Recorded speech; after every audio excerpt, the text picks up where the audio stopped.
తెలుగు పదానికి జన్మదినం, ఇది జానపదానికి జానపదం.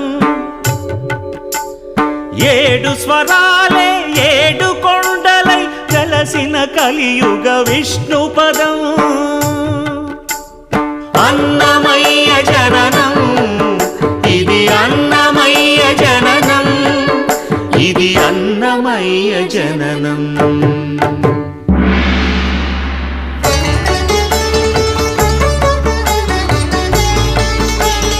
హరిషడ్వర్గము తెగనరికే హరిఖడ్గం ఇది నందకము.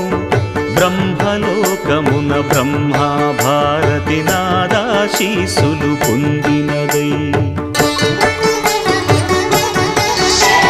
శివలోకమున చిద్విలాసమున భ్రమరుధ్వనిలో గమకితమై